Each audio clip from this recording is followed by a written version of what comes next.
Hello and welcome to Excellence Classes, A Way of Success with me Rupesh. I hope you all are doing well and staying at home.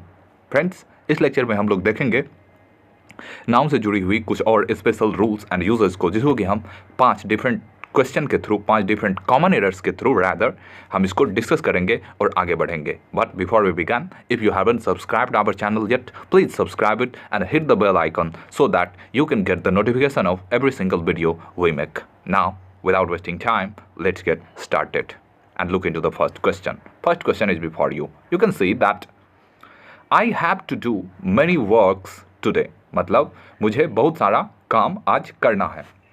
तो दोस्तों आपको हम ये बता दें कि वर्क, WORK, वर्क का यूज किसी भी सेंटेंस में 2 तरीके से होता है. एक तो वो किसी भी रचना को दर्शाता है, मतलब राइटिंग, और दूसरा किसी भी एक्शन को. मतलब वर्क का यूज किसी भी सेंटेंस में 2 तरीके से होता है, एक as an action and second as a work और रचना या राइटिंग आप बोल सकते हैं. तो आपको हम दोस्त ये बता दें कि किसी भी सेंटेंस में अगर आप वर्क का यूज एज एन एक्शन कर रहे हैं तो आप वर्क को वर्क्स में चेंज नहीं कर सकते. So here your answer would be option number C. Here work should be removed by work. I hope you got it. चलिए हम लोग नेक्स्ट स्लाइड पे इसको देखते हैं. तो आप यहाँ पे देख सकते हैं कि जैसा कि मैंने आप लोग को बताया कि टू शो एन एक्शन, यहाँ पे एन मिस है, to show an action work cannot be change into works. जैसे कि एग्जांपल है I have to finish many works. अगर हम कहते हैं तो ये गलत हो जाता है. We should say I have to finish many work. चाहे वो मैनी रहे या एक काम रहे, आप वर्क को वर्क्स में चेंज नहीं कर सकते as far as you are using it as an action in any sentence. तो I hope you got it. Work को आप अगर एक एक्शन के रूप में सेंटेंस में यूज कर रहे हैं तो आप वर्क को किसी भी परिस्थिति में वर्क्स में चेंज नहीं कर सकते.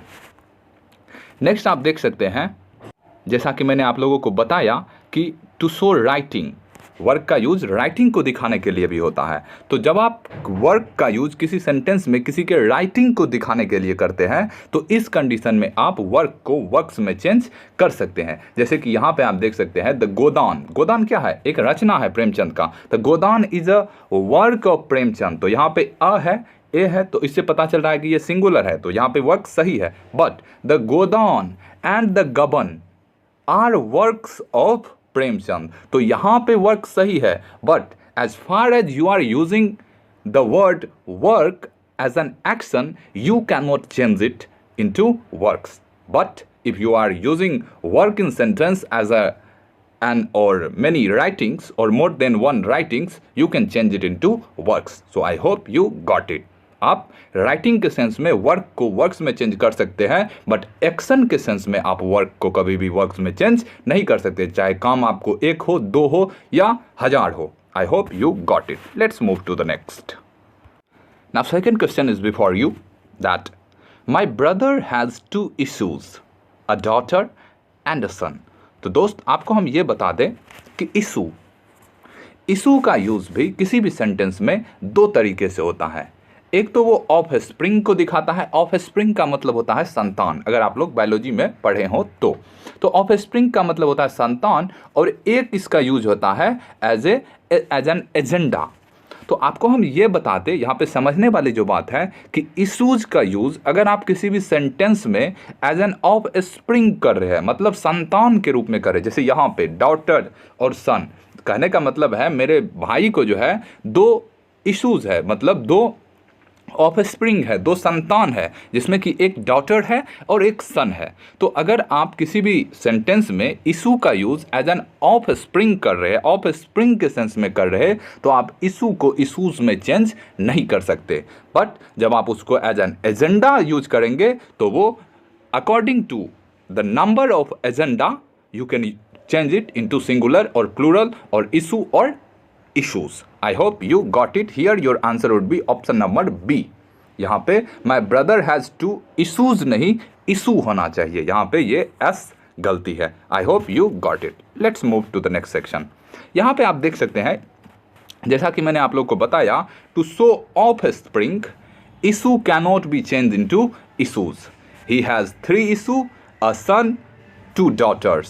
कहने का मतलब उसको 2 संतान 3 संतान है, जिसमें कि एक सन है और 2 डॉटर है। तो यहाँ पे भी आप 3 हो, 4 हो या 1000 हो, तो आप इशू को इशूज़ में चेंज नहीं कर सकते as far as you are using in the sense of offspring. Next slide पे देखिए, जैसा कि मैंने आप लोग को बताया कि इशू का यूज एज एन एजेंडा भी होता है। तो to show agenda issue can be change into issues, मतलब एजेंडा को दिखाने के लिए आप इशू को इशूज में चेंज कर सकते हैं। जैसे यहाँ पे आप देख सकते हैं, Covid is a big issue for the world. अभी कोविड, यहाँ पे एक इशू है कोविड, तो यहाँ पे ये इशू भी ठीक है। But oxygen supply and getting bed, यहाँ पे 2 इशू हो गया। In hospital are 2 big issues in covid era. तो यहाँ पे ये दोनों क्या है, एजेंडा है, मुद्दा है। तो as an agenda you can change issue into issues, but you cannot change issue into issues as far as you are using it in the sense of offspring. I hope you got it. Let's move to the next section. Next section में आप देख सकते हैं, next question. Next question है, Hindus and Muslims are brothers. कहने का मतलब है हिंदू, और इस सेंटेंस में हिंदू और मुस्लिम के बीच में ब्रदरहुड दिखाने की कोशिश हो रही है। तो आपको हम ये बता दें दोस्त कि ब्रदर का जब आप प्लूरल फॉर्म बनाइएगा तो ब्रदर का 2 प्लूरल फॉर्म होता है, एक होता है ब्रदरन और दूसरा होता है ब्रदर्स। तो आप ब्रदर को यूज जब ब्रदरहुड आप दिखाना चाहे इन ब्लड रिलेशन, मतलब खून का रिश्ता जिसमें होता है, वहाँ पे आप ब्रदर्स यूज़ करते हैं। और जब किसी कम्युनिटी में या किसी ऑफिस में जहाँ पे एक साथ काम करते हैं सभी और भाई जैसे रहते हैं, तो उस सेंस में आपको वहाँ पे यूज़ करना चाहिए ब्रदरन। तो here your answer would be option number C, brothers should be remove by brethren. चलिए हम लोग इसके रूल को देखते हैं। तो जैसा कि मैंने आप लोग को बताया कि brother comes as the plural form of brother, brother का प्लूरल फॉर्म हो गया ना brothers, to show brotherhood in blood relation. तो यहाँ पे आप ये चीज़ ध्यान रखिए कि ब्लड रिलेशन में अगर हमको दिखाना है प्लूरल फॉर्म ब्रदर का यूज़ करना है, तो हम वहाँ पे उसको क्या यूज़ करेंगे, ब्रदर्स यूज़ करेंगे। जैसे Mukesh Ambani and Anil Ambani are brother, तो वो दोनों सगा भाई है, सहोदर जिसको हम लोग बोलते हैं। तो सगा या सहोदर या ब्लड रिलेशन में अगर हम लोग दिखाते हैं भाई को, तो वो क्या होता है, ब्रदर्स होता है उसका प्लूरल। बट जैसा कि मैंने आप लोग को बताया, brethren comes as the plural form of brother to show brotherhood in community और person working in the same department. अगर आप सेम डिपार्टमेंट में वर्क करते हैं, जैसे फौज सब है, तो वो सब भी एक तरह का भाई जैसे रहते हैं, उन लोगों के बीच में भी भाईचारा रहता है। तो उस तरह के भाईचारे को शो करने के लिए किसी भी सेंटेंस में जहाँ की ब्लड रिलेशन नहीं है, किसी 2 रिलीजन में आप दिखा रहे, ये मेनली ब्रदरन मेन रूप से रिलीजियस टर्म है एक। तो अगर आप 2 रिलीजन में जहाँ पे कोई ब्लड रिलेशन नहीं है उसमें फिर भी भाईचारा दिखा रहे, तो वहाँ पे आपको ब्रदर्स के जगह पे ब्रदरन यूज करना चाहिए। सो वहाँ पे भी क्वेश्चन था यही same, Hindus and Muslims are brethren, ना कि brothers. I hope you got it. Let's move to the next question है, I have to buy a suit for my sister. तो देखिए दोस्त, आपको हम एक चीज़ यहाँ पे बता दें कि एक होता है क्लोथिंग। तो क्लोथिंग में 2 चीज़ आता है, एक आता है ड्रेस और सेकेंड आता है सूट। बट क्या है ना, ये आयरनी आप बोलिए इसको एक तरह की, कि हम लोग इसको डायरेक्ट अपोजिट यूज करते हैं। मतलब ज़्यादातर जनरली, हम सब के बारे में नहीं बोल रहे, लेकिन जनरली ऐसा देखा जाता है कि सूट हम लोग यूज़ करते हैं गर्ल्स के लिए और ड्रेस हम लोग यूज़ करते हैं बॉय के लिए। बट ये ग्रामेटिकली गलत है। एक्चुअल में क्या होता है ना, सूट यूज होता है मैन के लिए या बॉय के लिए और ड्रेस यूज होता है गर्ल के लिए। और यहाँ पे आप देख रहे हैं कि यहाँ पे क्वेश्चन में सिस्टर है, तो सिस्टर कहने का मतलब है कि वो वुमेन है और गर्ल है। तो यहाँ पे suit should be remove by dress होना चाहिए। यहाँ पे I have to buy a dress, ना कि a suit for my sister. So here your answer would be option number B. जैसे यहाँ पे आप देख सकते हैं, जैसा कि मैंने आप लोग को बताया कि क्लोथिंग का यूज 2 तरह से होता है, मैन के लिए होता है सूट और वुमेन के लिए वुमन के लिए होता है क्या, dress. I hope you got it. Let's move to the next question. You can see that all the table clothes have become dirty. यहाँ पे एक चीज़ और समझने वाली बात है, ये जो क्लोथ्स है, CLOTH, क्लोथ, इसका दो होता है प्लूरल फॉर्म। एक तो होता है क्लोथ्स, बस आप इसमें सीधा एस लगा दीजिए, और दूसरा होता है ये ES वाला। तो दो तरह से हम लोग क्लोथ को क्लोथ्स मतलब उसका प्लूरल फॉर्म लिखते हैं।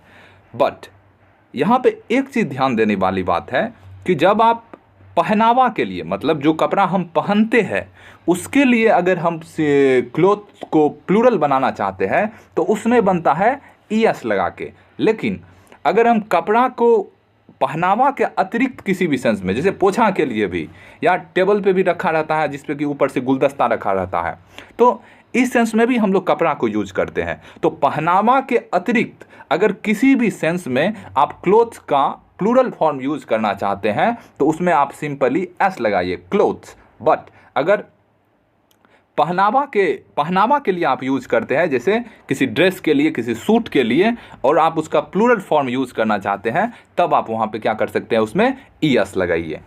तो यहाँ पे भी सिंपली क्या गलती है, ऑल द टेबल क्लोथ, यहाँ पे टेबल क्लोथ कोई पहनावे की चीज़ तो है नहीं, और अगर पहनावे की चीज़ नहीं है तो यहाँ पे क्या होना चाहिए, CLOTH होना चाहिए, ना कि ES होना चाहिए। So here your answer would be option number B.